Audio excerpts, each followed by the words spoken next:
Hay una escena que se repite ahora mismo en millones de hogares. Un niño de 4 años sostiene una tablet con una destreza que su abuelo jamás tendrá. Desliza, elige, amplía, cambia de aplicación. Nadie se lo enseñó, y sin embargo, algo en esa imagen debería inquietarnos más de lo que nos maravilla.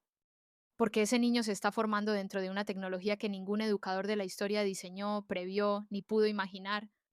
Imagina por un momento que pudiéramos traer de vuelta a los 10 pensadores más influyentes en la historia de la educación y del aprendizaje y sentarlos, hoy, al fondo de ese salón, a observar Piaget, que estudió a sus propias hijas cuando la palabra pantalla significaba una tela para proyectar cine mudo.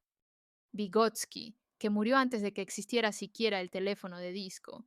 Montessori, que ordenaba salones de madera y silencio. Dewey, Freire, Brunner, Gardner, Skinner, Ausubel, Bandura. 10 mentes que construyeron las teorías con las que todavía hoy educamos a nuestros hijos. Y aquí está la incomodidad que casi nadie quiere nombrar en voz alta. Todas esas teorías, sin excepción, describen a un niño que ya no existe. La educación formal sigue operando con mapas exquisitos, dibujados con enorme rigor, para un territorio que desapareció.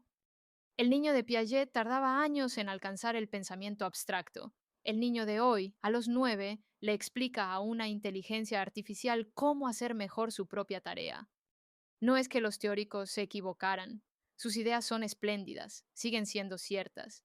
El problema es más sutil y más profundo. Los niños son otros. Y esa sola diferencia, la del niño que cambió, mientras las teorías se quedaban quietas, lo cambia absolutamente todo. Así que hagamos el experimento en serio. Resucitemos a los 10. Dejémoslos aterrizar en aulas reales de esta década.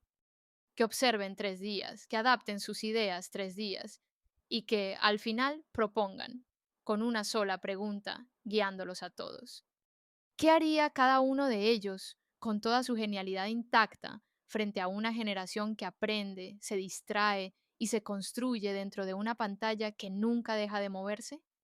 Empecemos por los que pusieron el cuerpo del niño en el centro de todo. Montessori, Dewey y Piaget coincidían en algo que para ellos era casi sagrado. En la primera infancia no se aprende mirando, se aprende haciendo, tocando, vertiendo agua de un recipiente a otro, apilando cubos, equivocándose con las manos. Montessori diseñaba lo que llamaba ambientes preparados.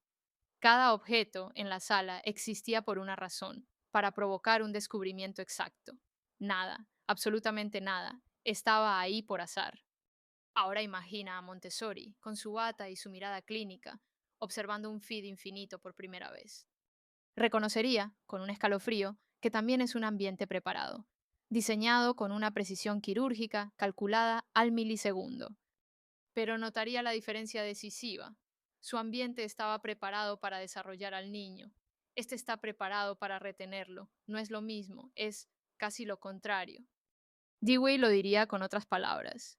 Aprendemos de la experiencia, sí, pero solo de la experiencia que nos transforma y nos deja distintos. Deslizar el dedo 1000 veces sobre un cristal no es experiencia, es repetición. Y la repetición sin propósito no educa, solo pasa el tiempo.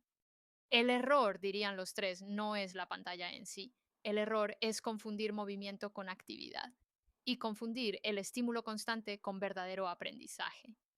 Sigamos con los que entendieron, antes que nadie, que ningún niño aprende solo. Vygotsky lo formuló con una idea luminosa: la zona de desarrollo próximo.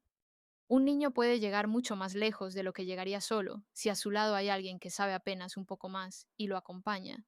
El aprendizaje, antes que individual, es profundamente social. Pero hoy ese alguien que sabe más ya no siempre es un maestro presente, ni un padre atento. Cada vez más es un algoritmo, y un algoritmo no acompaña, recomienda.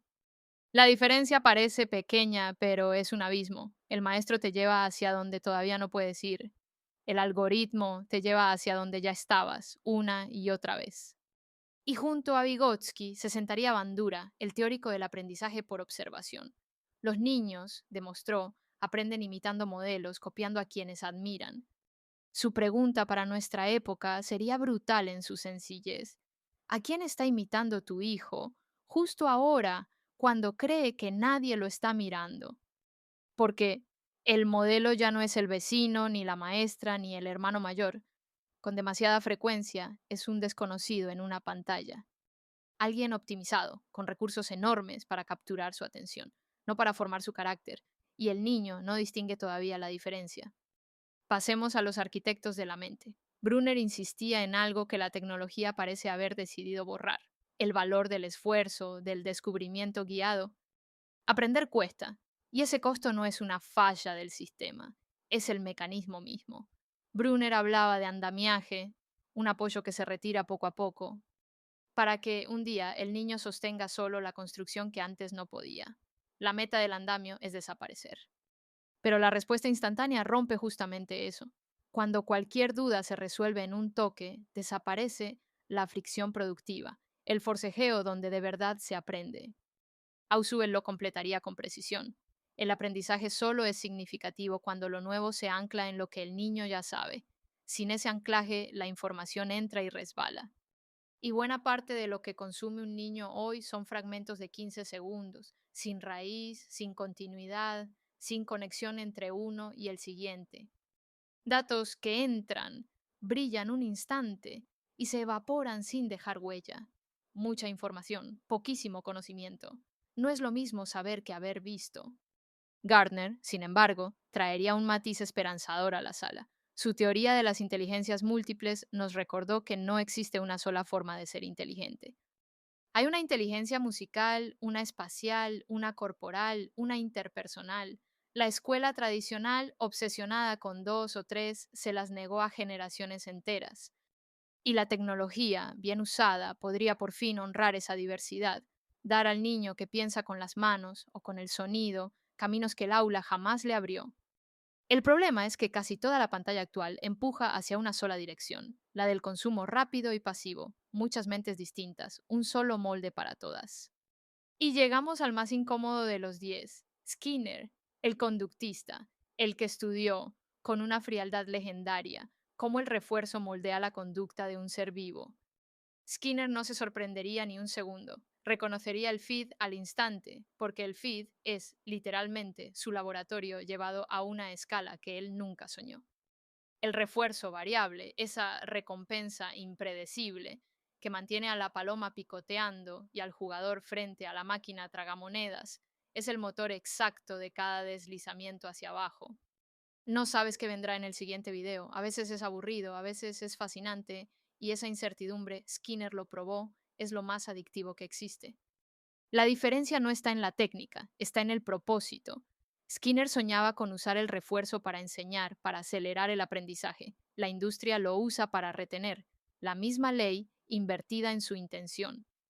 Y por eso, al final, necesitamos al más político de todos, Freire. Freire escribió contra una opresión visible, la del campesino que no sabía leer ni la palabra ni el mundo. Hoy esa opresión aprendió a camuflarse. Ya no te prohíbe la información, te inunda con ella. Ya no calla al niño, lo distrae suavemente hasta que deja de preguntar.